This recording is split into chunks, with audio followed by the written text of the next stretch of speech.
ಶರಣತಿಸಿದ ಭೂಮಂಡಲದಲ್ಲಿಯೇ ಭೂಮಂಡಲದಲ್ಲಿ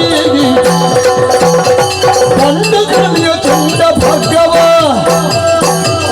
ಖಂಡಿಸುತ್ತ ಪುಷ್ಟ ಛಾತ್ರರ ಭಾಗ್ಯವ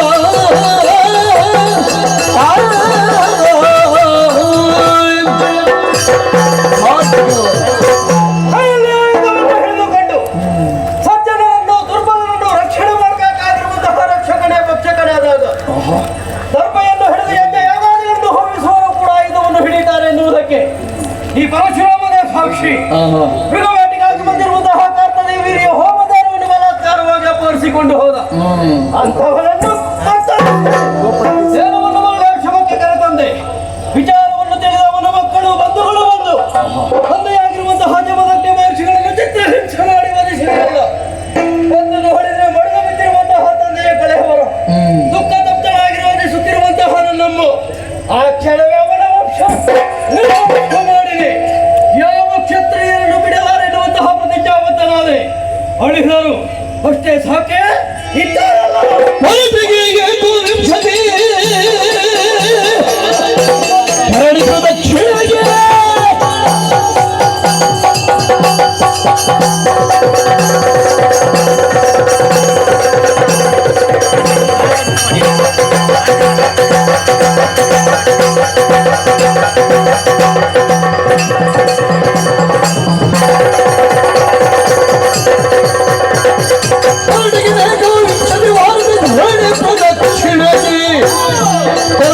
ಸಾಕೇತಕ್ಕೆ ಪಾರ್ಥಿವ ದೊರೆದು ಮನೆಗೆ ಹೀಗೆ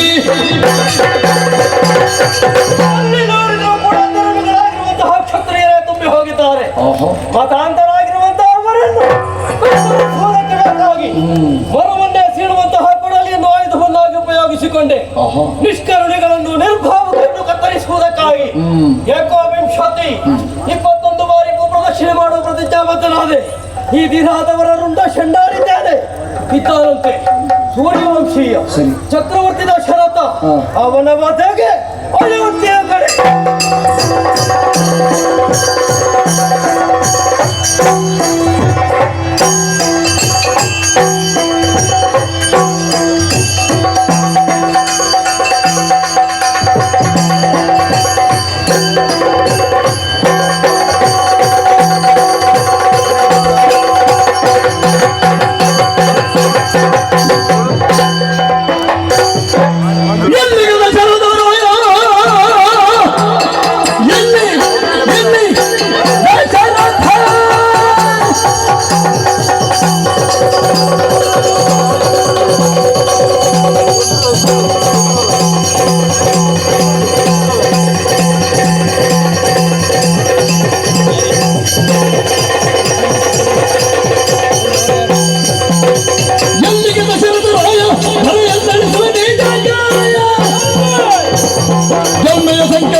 ಕ್ಷಿಪ್ರದಲ್ಲಿ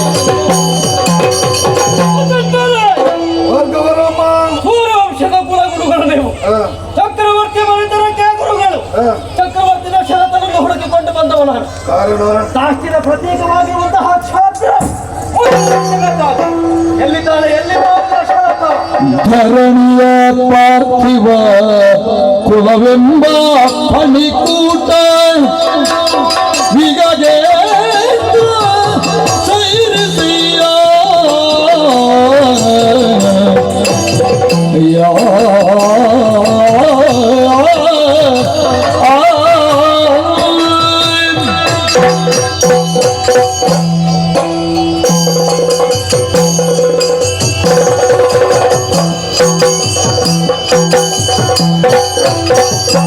ಧರಣಿಯ ಪಾರ್ಥಿವ ಕುಲವೆಂಬ ಫಣಿಕೂಟ ಹೀಗಾಗಿ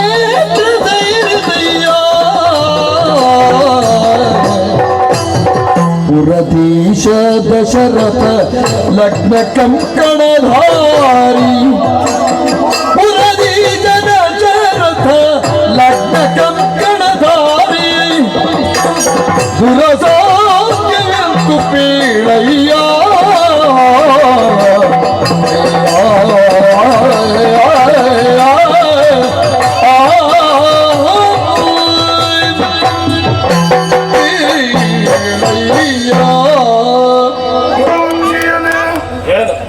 ಒಮ್ಮಿಂದೊಮ್ಮೆಲೆ ಸಾಕೇತದ ಅರಮನೆಯ ಅಂಗಳದಲ್ಲಿ ಉಲ್ಕಾಪಾತವಾಯಿತು. ಪ್ರಳಯ ಕಾಲದ ರುದ್ರನಾಗಮನವಾಯಿತು ಅನ್ನುವ ಹಾಗೆ ನಮ್ಮವರಾದಂತಹ ಅಯೋಧ್ಯಾಪುರವಾಸಿಗಳೆಲ್ಲ ಭಯಗೊಂಡು ನಿಬ್ಬೆರಗಾಗಿ ನೋಡುತ್ತಾ ಇದ್ದಾರೆ. ಏನು ನಡೆಯಿತು ಅನ್ನುವುದನ್ನು ಕಾಣಲೋಸುಗವಾಗಿ ನಾನು ಬಂದೆ ಅಂತಾದ್ರೆ ಕೆಂಡದ ಉಂಡೆಗಳಂತಿರುವ ಕಣ್ಣುಗಳು, ಜಳಪಿಸುವಂತಹ ಆಯುಧ.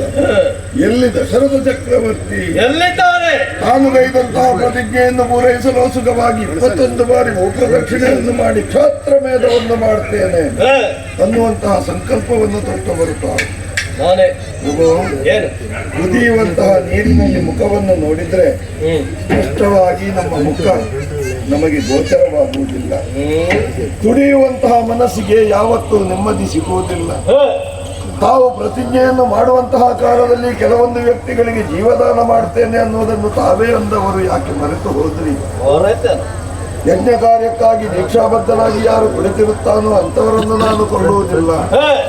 ವಿವಾಹ ಸಂಸ್ಕಾರಕ್ಕಾಗಿ ಯಾರು ಕಂಕಣಬದ್ಧರಾಗಿರುತ್ತಾರೋ ಅಂತವರನ್ನೂ ಕೊಲ್ಲುವುದಿಲ್ಲ. ಇನ್ನೂ ಕೆಲವೊಂದು ವ್ಯಕ್ತಿಗಳಿಗೆ ನೀವು ಜೀವದಾನವನ್ನು ಮಾಡಿದವರು.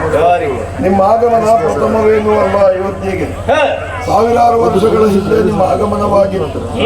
ಮೂಲಕನೆನ್ನುವಂತಹ ರಾಜನೋರ್ವ ಇದನ್ನು ಹಡುತ್ತಾ ಇದ್ದ.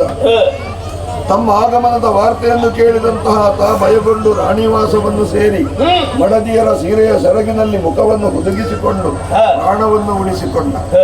ನೀವು ಅವನಿಗೆ ಜೀವದಾನವನ್ನು ಮಾಡಿದ್ರಿ.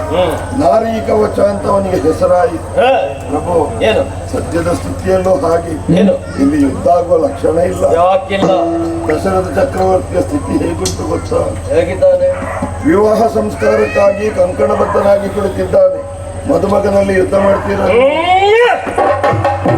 ತಪ್ಪಿಸಿಕೊಂಡ ಯಾಗದಲ್ಲಿ ದೀಕ್ಷಾಬದ್ಧರಾದವರನ್ನು, ಕಲ್ಯಾಣ ಕಾರ್ಯದಲ್ಲಿ ಕಂಕಣಬದ್ಧರಾದವರನ್ನು ಯಾವ ಕಾಲಕ್ಕೂ ಕೊಲ್ಲುವುದಿಲ್ಲ. ನಾನೇ ಆಡಿರುವಂತಹ ಪ್ರತಿಜ್ಞೆ. ಕಂಕಣ ಕಟ್ಟಿದ್ದಾನಲ್ವ, ಕಂಕಣ ಬಿಚ್ಚುವಾಗ ನೋಡಿಕೊಳ್ಳುತ್ತೇನೆ. ಹೇಳು. ಆತ್ಮೀಯತೆಯಿಂದ ತಮ್ಮಲ್ಲೊಂದು ಮಾತನ್ನು ಕೇಳನೆ. ದಿನಾಲು ಬರುವವರಲ್ಲ ನೀವು. ಯಾವಾಗಲೂ ಬರಬೇಕು ಅಂತ ಹೇಳುದ? ಸಾವಿರಾರು ವರ್ಷಗಳ ಹಿಂದೊಮ್ಮೆ ಬಂದದ್ದು. ಅಪರೂಪಕ್ಕೆ ಅತಿಥಿಯಾಗಿ ಬರುವವರು.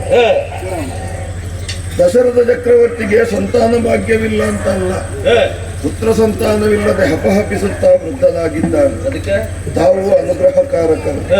ನಿಮ್ಮ ಅನುಗ್ರಹದಿಂದ ಅವನಿಗೊಂದು ಗಂಡು ಮಗು ಆಗುವ ಅನುಗ್ರಹ. ಅದು ಕ್ಷತ್ರಿಯನಿಗೆ. ನಾನು ಅನುಗ್ರಹ ಮಾಡುವುದಾದ್ರೆ ಕುಲಗುರುಗಳು ನೀವೇ ಹಾಕಿರುವುದಿಲ್ಲ. ಅರ್ಥ ನಿಮಗೆ?